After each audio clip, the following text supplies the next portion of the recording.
Hello everyone, today started new books class second की है। कदम से हिंदी की पाठ्य पुस्तक है जो कि हमारी सुशील कुमार सिंघल के द्वारा लिखी गई है। तो इसका आज हम स्टार्ट कर रहे हैं चैप्टर नंबर 1 जो कि पोएम है। चैप्टर नंबर 1 स्टार्ट कर रहे हैं, संगति का फल। इसको हम लोग सबसे पहले इसके हम लोग पाठ देखते हैं। यहाँ की पाठ चर्चा क्या दे रहा है कि प्रस्तुत पाठ में कवि ने बताया है कि जो लोग अच्छी संगति में रहते हैं उनके अंदर हमेशा अच्छे गुण ही स्वाभाविक रूप से आ जाते हैं। अतः हम सभी को अच्छे बच्चों की संगति ही करनी चाहिए, यानी कि अच्छे बच्चों की संगति में ही रहना चाहिए, क्योंकि उनके साथ आप जैसे रहते हैं उसके स्वाभाविक रूप से ही आपके अंदर वो अच्छे गुण आ जाते हैं। पोएम को स्टार्ट करते हैं। था गुलाब का पौधा कहीं पर, फूल खिले थे उसमें सुंदर, लड़का एक वहाँ पर आकर, सूंघा ढेला एक उठाकर। यानी कि कहीं पे एक गुलाब का पौधा था, वो उगा हुआ था वहाँ पे, उसमें सुंदर सुंदर से एक गुलाब का पौधा था तो जिसमें बहुत सुंदर से फूल लगे हुए थे। ये देखिए, एक बच्चा आता है और एक मिट्टी का ढेला यानी कि मिट्टी का पत्थर कह सकते हैं, उसका टुकड़ा, उसको उठाकर सूंघने लगता है, उसको उठाकर सूंघा। फिर क्या कह रहे हैं, महक रहा था ढीला ऐसा, ताज़ा फूल महकता जैसा। यानी कि पत्थर जो मिट्टी का एक टुकड़ा था वो भी किस तरीके से खुशबू कर रहा था, जिस तरीके से फूल महकता है इस तरीके से ये पत्थर में से भी खुशबू आ रही थी। तो कैसे, क्यों आ रही थी? क्योंकि फूल वहाँ पर झड़ते होंगे, उसके ऊपर पड़ते होंगे। क्यों आ रही थी? क्योंकि उसने क्या सोचा, कवि जो कि ये अयोध्या सिंह उपाध्याय यानी कि हरिओद के द्वारा जी ये कविता लिखी है, संगति का फल। तो वो कवि कहते हैं कि शायद इस पत्थरों पर ये फूल हैं, ये सूख के जब झड़ते हैं तो इन्हीं पत्थरों पर गिरते होंगे, इसीलिए इसमें इस तरीके की खुशबू आ रही है।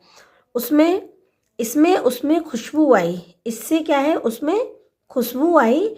और संगति का फल ऐसा भाई, यानी कि संगति यानी कि जो मिट्टी के टुकड़े हैं ये किसके साथ रह रहे हैं, गुलाब के साथ रह रहे हैं। जब गुलाब के साथ रह रहे हैं यानी कि उसमें इसी तरीके से खुशबू आ रही है, खुशबू आ रही है, इसी वजह से इन पत्थरों पे भी खुशबू आती है। फूल सूख के जब झड़ेगा पत्थरों पे गिरता है तो इस पे भी खुशबू आती है। तो ये एक पोएम थी, संगति का फल।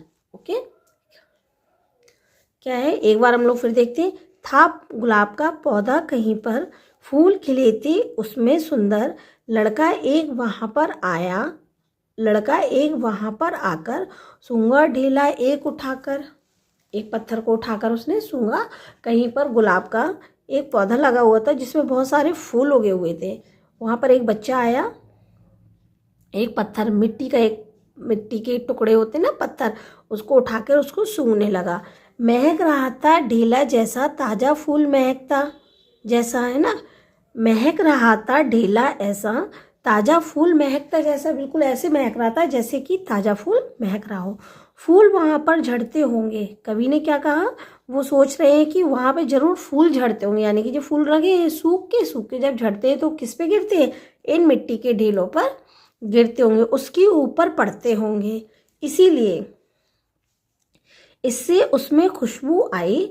और संगति का फल ऐसा भाई, यानी कि इसीलिए उसमें खुशबू आई, और यही असली संगत का, यानी कि जिसके साथ आप रहते हो उसका ये फल है कि आप जैसे के साथ रहोगे वैसे ही आप में स्वाभाविक रूप से वो गुण आ जाते हैं। तो ये किन के द्वारा लिखी हुई है, अयोध्या सिंह उपाध्याय, जिसको हम क्या कहते हैं, हरिओद जी। इसकी पोएम की जो शिक्षा है यानी कि मोरल है वो क्या है कि अच्छी संगति का फल हमेशा कैसा होता है बच्चों, अच्छी संगति का फल मीठा होता है। तो ये थी पोएम संगति का फल। अब इसके हम लोग एक्सरसाइज देखते हैं। तो स्टार्ट करते हैं इसकी एक्सरसाइज। इसका पहला है ओरल यानी कि मौखिक क्वेश्चंस। फूल किस पौधे पर खिले थे, गुलाब के पौधों पर खिले थे। लड़के ने क्या उठाकर सूंघा, एक ढेला यानी कि मिट्टी का टुकड़ा उठाकर सूंघा। ढेला किसकी तरह महक रहा था, तो ढेला किसकी तरह महक रहा था, गुलाब के फूल की तरह महक रहा था। तो ये तो हो गए आपके ओरल, क्योंकि हम लोगों ने ओरल पढ़ा। अब ये हम लोग करते हैं रिटन यानी कि लिखित क्वेश्चंस। यह कविता श्री अयोध्या सिंह उपाध्याय यानी कि हरिओत जी के द्वारा लिखी गई है। मिट्टी के ढेले में से फूल जैसी खुशबू क्यों आ रही थी? क्योंकि मिट्टी के ढेले में से फूल जैसी खुशबू इसलिए आ रही थी कि वो फूल मिट्टी पर गिरने के कारण, उस ढेले पर गिरने के कारण ढेले में से फूल की खुशबू आ रही थी। इस कविता से क्या शिक्षा मिलती है?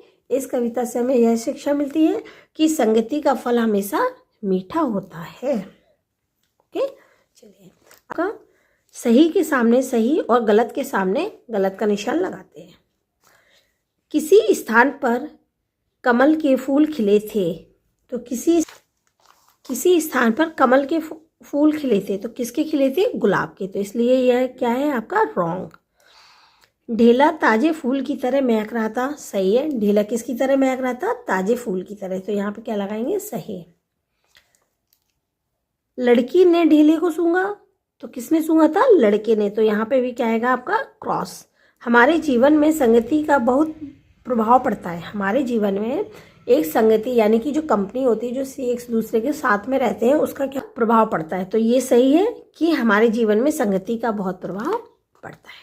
ओके, तो ये आपकी एक्सरसाइज सही और गलत के साथ ही ये वाला जो पहली चैप्टर है पोएम, हम इसको यहीं पे समाप्त करते हैं। संगति का फल नंबर 1, संगति का फल, जो कि पोएम थी, अयोध्या सिंह उपाध्याय द्वारा रचित थी। ये हम लोगों ने आज ही स्टार्ट की है न्यू सीरीज। तो इसका फर्स्ट चैप्टर आज हम यहीं पे समाप्त करते हैं। मिलते हैं नेक्स्ट वीडियो में नए चैप्टर के साथ। तब तक के लिए बाय, टेक केयर।